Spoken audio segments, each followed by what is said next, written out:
that is both focused and balanced. Welcome to Live Exceptionally. In a world where we are constantly bombarded with demands on our time and attention, it can be difficult to find the space to truly live our best lives. But what if we could find a way to live exceptionally with a sense of purpose, freedom, and rest? Whether you're a busy professional, a stay-at-home parent, or anyone who wants to live a more focused and balanced life, this show is for you. Join us as we discover how to live exceptionally, finding freedom and rest along the way. Now, let's get into this week's episode of Live Exceptionally with Dr. Evonne Thompson. Welcome back to Live Exceptionally, where we equip people with keys and tools to experience a kingdom lifestyle that is purposeful, focused, and balanced. Please don't forget to subscribe, like, and share with others on YouTube or your preferred podcast platform. Stay connected with us at elisi.org to know about events, inspirational media, and more. In this week's episode, I'm excited to talk with Dr. Makeba. She's the founder of Purpose Over Popularity Ministries. Welcome, Dr. Makeba. I'm so excited to have you with us. Hey, welcome. Thank you for having me, Dr. Evonne. I am excited to talk to you today. Well, before we dig into our topics, why don't you just share a little bit about your background? Well, so in a nutshell, because there's so many different facets, but in a nutshell, I am originally from Florida, and I am now residing in Chicago, Illinois. I moved here like 5 years ago, just kind of on a whim / a word from God, and it's worked out after a while. I'm really excited to have made the change because so many things have started to come forth. So I am a former educator, taught in the education space for about 13, 14 years. And when I moved here to Chicago, I kind of transitioned into the business development space, government contracting space, educational business development, all kinds of different things. And so at this point now, that's where I am and just kind of really surrendering myself to God so that he can show me exactly what direction to go to now. But in a nutshell, that's a little bit about who I am, where I'm from. Awesome. I like when you say when you're surrendering yourself to God, to what he's doing in your life. And I think that's a similar walk with me now in terms of we both have parallel backgrounds as it relates to working in the marketplace, being an entrepreneur, and also doing ministry. And with where you are now and wearing those different hats, marketplace, entrepreneur, ministry, how would you say all of these tie together?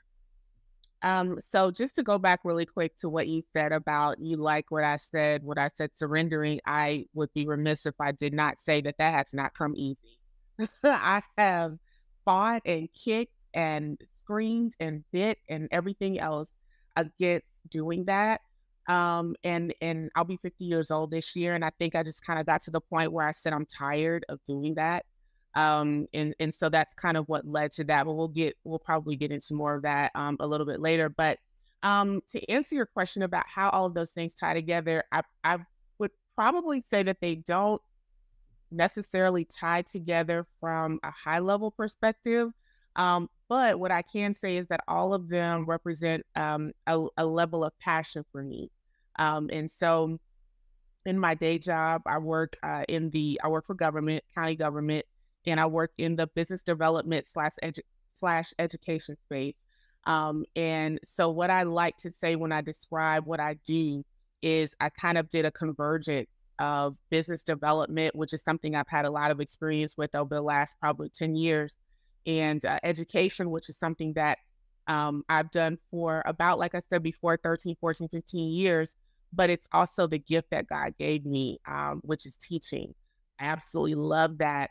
I teach in different spaces, and I feel like kind of that Beyonce, Sasha Fierce, I kind of akin it to that, where, you know, on one end, I'm Beyonce, like very shy and very, calm, cool, and collected, but put me in front of somebody to speak, and it's a whole different personality that comes out because it's a gift. And I feel really comfortable doing that. So I would probably say that. And then with the ministry side, which is the newer side of where God has me and what he's doing with me, it's just a level of passion. And so you have the business, the education, the ministry, and to some degree, they all kind of intersect. So passion would be the word of choice. Awesome. I think that when you talk about the passion and gifts, how even when you talk about purpose, when you're talking about purpose over popularity, that purpose ties very closely to giftings and passion. That when we are operating in the purpose that God has for us, there is passion that will come out in terms of us being motivated, being driven to do the things that God has called us to do. And I think it's an added benefit when we're actually gifted in those areas as well. I agree. I absolutely agree. And I think that's one of, I know we're going to get to this soon, but I feel like that's kind of one of the things that women struggle with, is understanding how to take their gifts, the things that they know that they've been gifted to do, and even perceive them as an element of purpose. They don't, because in the world that we live in, we are so exposed to the social context of what purpose is. So when you think about what the culture says purpose is, or when you look up purpose in Google or anywhere else, it's always going to kind of link itself to how you feel, what makes you happy, financially independent, or some type of philanthropic effort or contribution. And I think one of the biggest challenges is helping people, or women particularly, to understand that that's not the type of purpose that we're talking about here. That really isn't a great, a great, what's the word I'm looking for, depiction of what God created you to do. So I'll wait, because I know we're going to get into that a little bit more later, but I totally agree with what you said. No worries. And we don't have to follow any type of specific format. We could just jump right in. But I think even for myself, and you attended a part of the women's retreat that I had, and I think that's why there's a synergy with our backgrounds and also where God is leading both of us as it relates to the connectivity around women and the ministry called to women. And I know we talked briefly about your ministry, but that's something that you're pivoting in as well. And that even in this day that we're living in, that so many people still struggle with trying to find their purpose.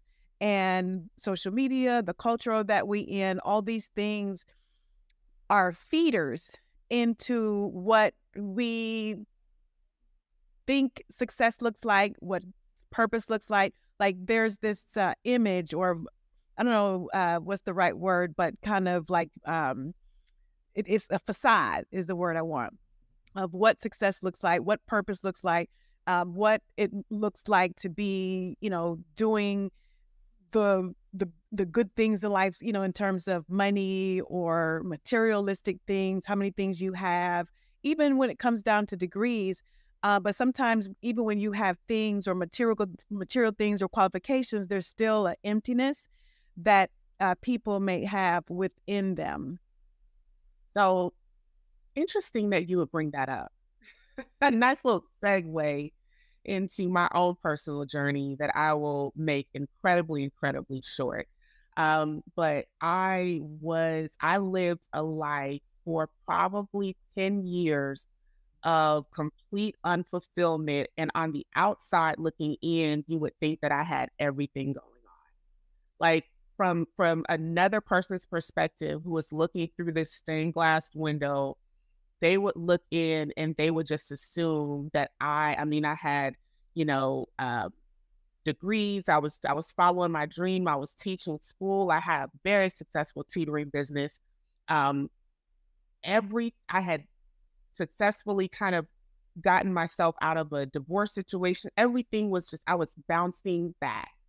And at night, I would cry because I was not fulfilled. And I lived many, many years in that space, probably up until a couple of years ago, where I was going through a time of just depression and just anxiety and not really understanding. I said, God, this is not what you created me. What is it that I'm supposed to be doing? Because we get to a place where we keep seeking, and school for me was a coping mechanism, um, coming out of my divorce. And so I went and got all these degrees after I got out of a divorce just to cope better with everything that was going on. But it was definitely not something like I'm able to see now. It was not something that God was calling me to do, something He allowed me to do, and He blessed me in doing it. But it wasn't necessarily what I needed to do in order to fulfill purpose. And so about 5 years ago, I started having these. After moving to Chicago, I started having these conversations with God, and um, I I started asking him to show me what purpose was. What did he want me? What was purpose for my life? And at that moment, he never really gave me like a full on explanation. A blueprint. He didn't get right. He didn't give me a framework. He didn't give me a blueprint. He said women. That was the one word he said. That's all he said. And you would have to know my history with women to understand why that was jarring. And I was like, no, that's not what you're saying. And so we're not going to do that. Um, but over time, what he did tell me was, he said, your interpretation of what I told you, the interpretation of what I've given you is going to be yours once you get more knowledge and information from me. And so that spanned across a number of years until recently, when God just broke it down to me. And this is the thing that with the purpose over popularity piece, and I think the conversation that a lot of women may not be ready to have, is when I mean like purpose is not necessarily about what makes you happy and how you're going to live this impactful life from the other perspective or the other side of the fence, but it's more about, can you really wrap yourself around the fact that God has already created purpose in the earth and you have a role in that, right? You have a place in that purpose, and your gifts and your talents that He's giving you, it's how you are, those are how you're going to fulfill that purpose. But the ultimate directive in all of that is to just make sure that you're turning people back to God, because at the end of the day, we're advancing kingdom and we're building heaven. But nobody's ready for that conversation because they think they've been taught that purpose is supposed to be self-satisfying. And it's not.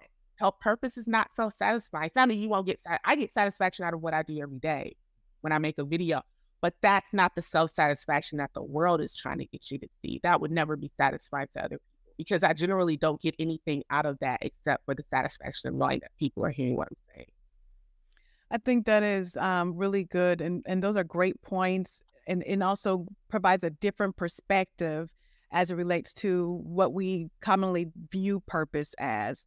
And I think what you're saying points to two aspects, not just the individual purpose that we have as individuals and believers, but the broader purpose, God's broader purpose, and the role that we play in that purpose. And I think another thing that I'd like to add to it is the alignment of the two. How do we align what my purpose is, what God has called me to do? How does it align with what His overall purpose is on the earth?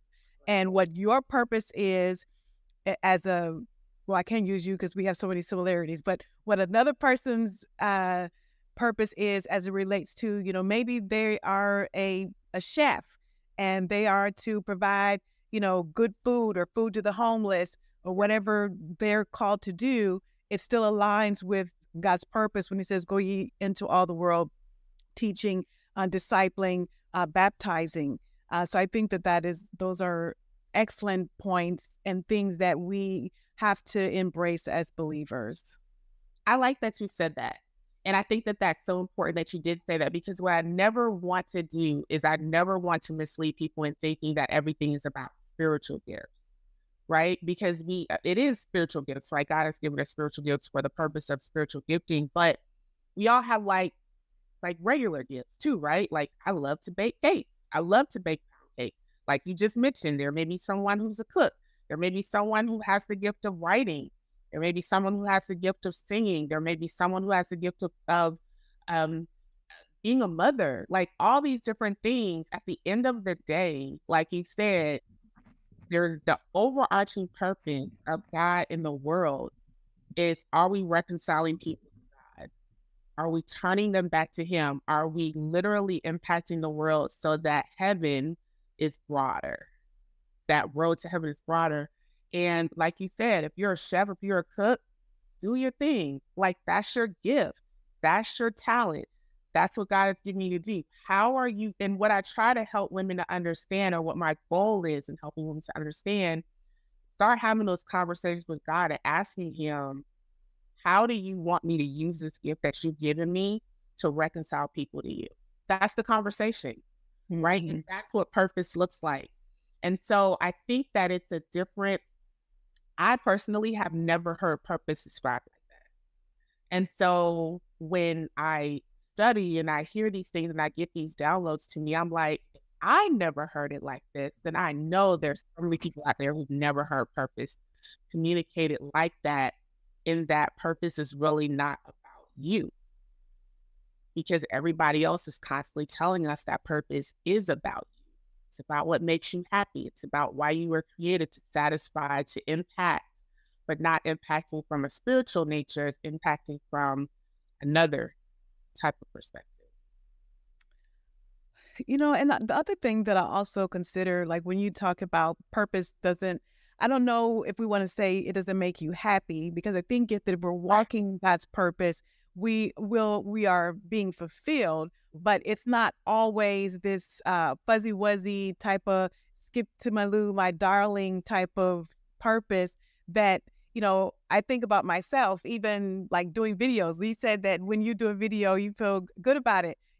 For me, I know that I'm supposed to do this show, but it was never my first choice. Taking pictures or being on video is not something I'm overly passionate about.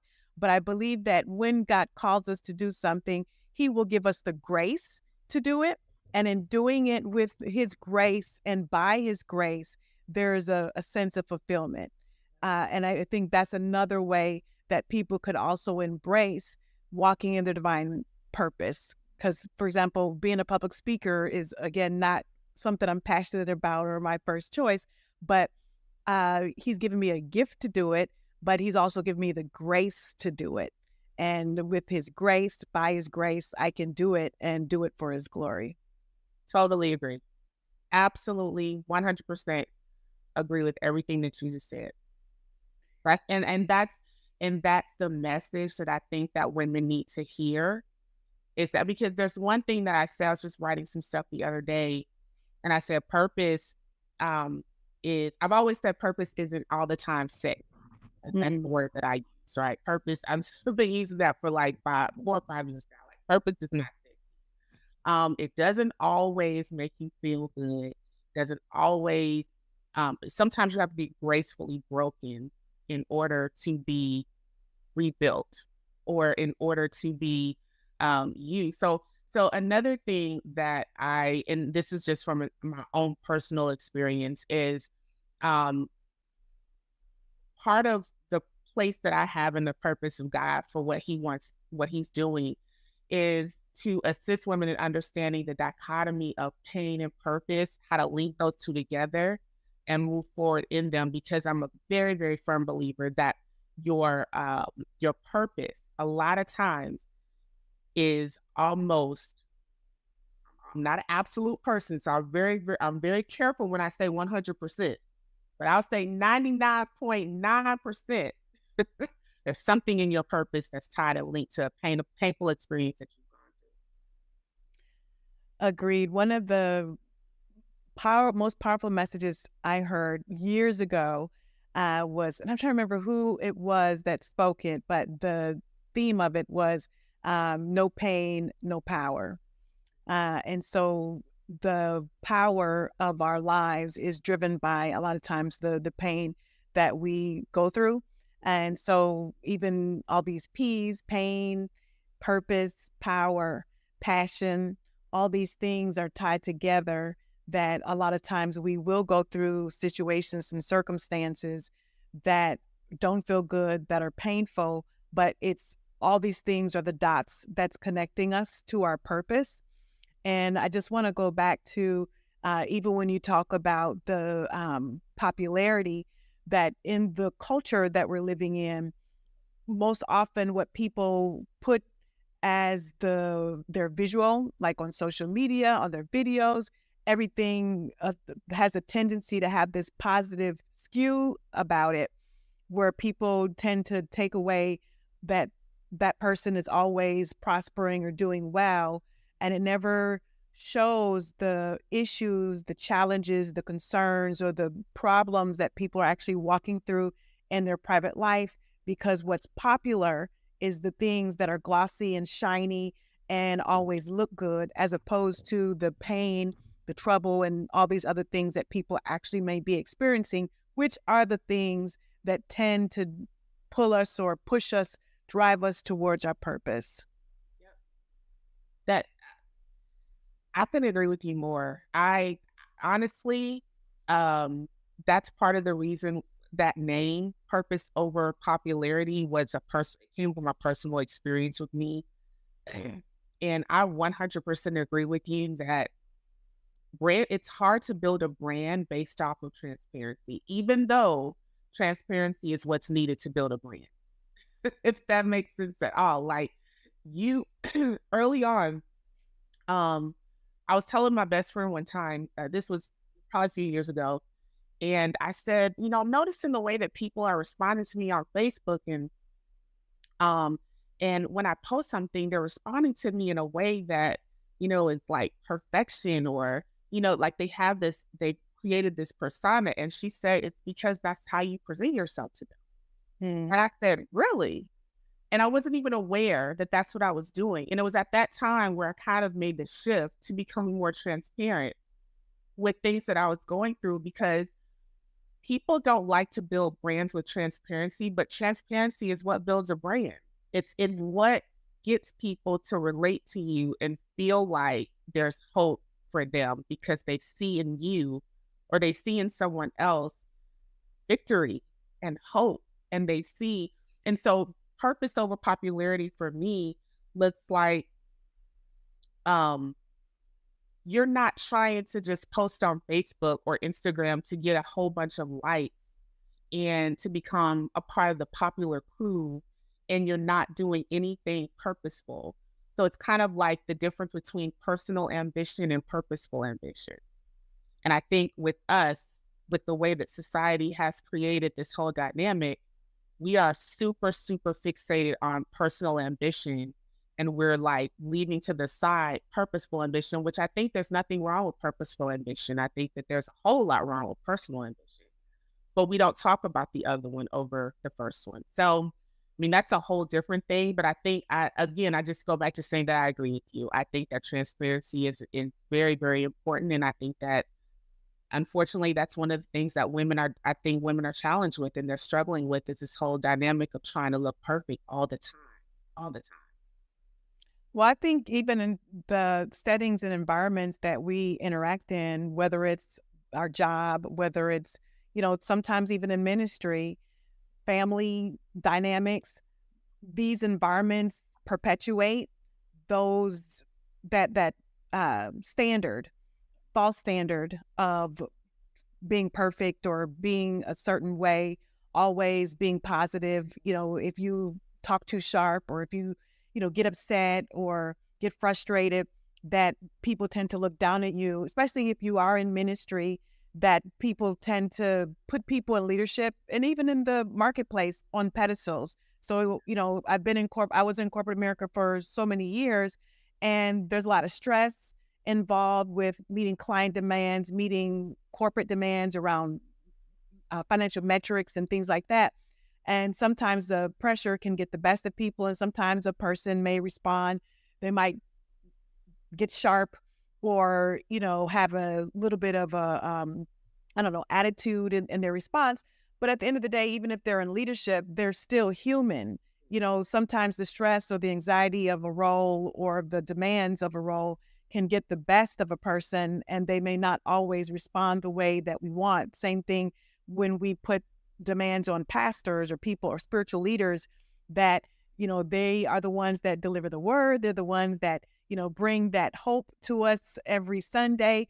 But if they don't speak to us, or if they don't, spend too much time with us in the church foyer and things like that, we can feel some type of way about it.